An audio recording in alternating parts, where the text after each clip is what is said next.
Selamat pagi Bapak Ibu dan saudara yang kasih Tuhan. Mari dalam salam pagi di akhir pekan ini kita akan melanjutkan pembacaan firman Tuhan di kitab Ester pasal yang keempat.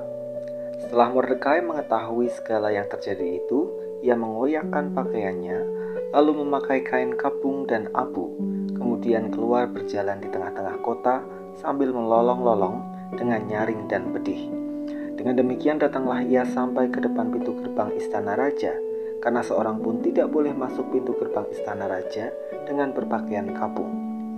Di tiap-tiap daerah kemana titah dan undang-undang raja telah sampai, ada perkampungan yang besar di antara orang Yahudi, disertai puasa dan ratap tangis.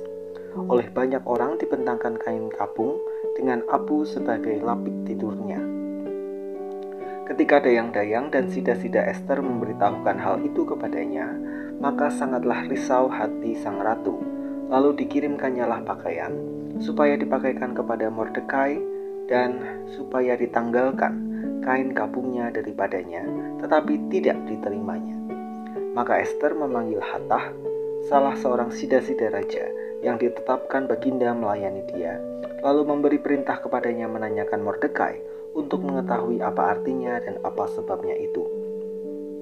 Lalu keluarlah Hatah mendapatkan Mordekai di lapangan kota yang di depan pintu gerbang istana raja, dan Mordekai menceritakan kepadanya segala yang dialaminya, serta berapa banyaknya perak yang dijanjikan oleh Haman yang ditimbang untuk perbendaharaan raja sebagai harga pembinasaan orang Yahudi.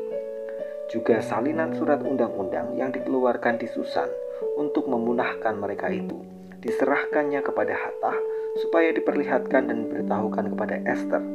Lagi pula Hatah disuruh menyampaikan pesan kepada Ester supaya pergi menghadap raja untuk memohon karunia-Nya untuk membela bangsanya di hadapan baginda. Lalu masuklah Hatah dan menyampaikan perkataan Mordekai kepada Ester. Akan tetapi Ester menyuruh Hatah memberitahukan kepada Mordekai. Semua pegawai raja serta penduduk daerah-daerah kerajaan mengetahui bahwa bagi setiap laki-laki atau perempuan yang menghadap raja di pelataran dengan tiada dipanggil, hanya berlaku satu undang-undang, yakni hukuman mati. Hanya orang yang kepadanya raja mengulurkan tongkat emas yang akan tetap hidup. Dan aku selama 30 hari ini tidak dipanggil menghadap raja. Ketika disampaikan orang perkataan Ester itu kepada Mordekai, maka Mordekai menyuruh menyampaikan jawab ini kepada Ester. Jangan kira karena engkau di dalam istana raja, hanya engkau yang akan terluput dari antara semua orang Yahudi. Sebab sekalipun engkau pada saat ini berdiam diri saja, bagi orang Yahudi akan timbul juga pertolongan dan kelepasan di pihak lain. Dan engkau dengan kaum keluargamu akan binasa. Siapa tahu, mungkin justru untuk saat yang seperti ini, engkau beroleh kedudukan sebagai ratu. Maka Ester menyuruh menyampaikan jawab ini kepada Mordekai. Pergilah, kumpulkanlah semua orang Yahudi yang terdapat di Susan, dan berpuasalah untuk aku. Janganlah makan dan janganlah minum 3 hari lamanya, baik waktu malam, baik waktu siang. Aku serta dayang-dayangku pun akan berpuasa demikian. Dan kemudian aku akan masuk menghadap raja, sungguh pun berlawanan dengan undang-undang. Kalau terpaksa aku mati, biarlah aku mati. Maka pergilah Mordekai, dan diperbuatnyalah tepat seperti yang dipesankan Ester kepadanya. Dukungan bagi para pemimpin. Ester, ratu yang dipilih oleh Raja Ahasweros, mendapati situasi penuh dilema. Ia mendengar kabar tentang pembunuhan atas orang Yahudi yang dimintakan atau direncanakan oleh Haman. Penyebab munculnya rencana itu adalah karena Mordekai sang paman tidak mau sujud menyembah Haman. Mordekai mendesak Ester yang adalah perempuan Yahudi, namun juga memiliki posisi strategis sebagai seorang ratu.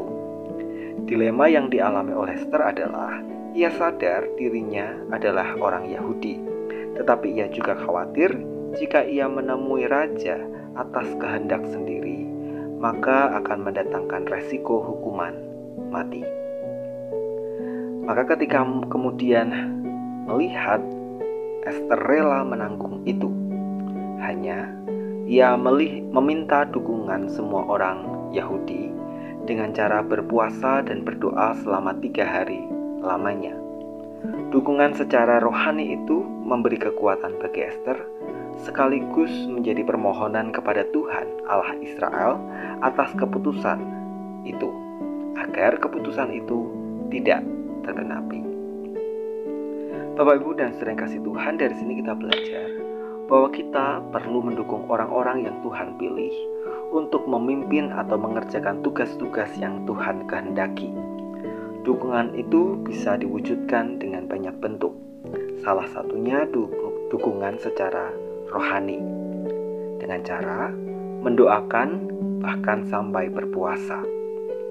Tugas pelayanan yang merupakan ranah rohani harus didukung pula secara rohani. Doakanlah mereka, para pemimpin kita, baik di keluarga, dalam komunitas iman, maupun mereka yang Tuhan percaya untuk memimpin kita dalam studi, pekerjaan, maupun di tengah-tengah masyarakat. Mari kita berdoa. Tuhan, tolong kami agar kami juga boleh memberikan dukungan kami secara rohani bagi setiap orang-orang yang Tuhan percaya untuk memimpin kami, baik dalam doa, bahkan dengan berpuasa, maupun dukungan apapun yang bisa kami berikan, agar mereka boleh terus memikirkan dan memutuskan segala yang terbaik bagi kehidupan bersama. Kami menyerahkan akhir pekan kami, mohon Tuhan memberkati setiap kami. Di dalam nama Tuhan Yesus, kami berdoa dan mengucap syukur.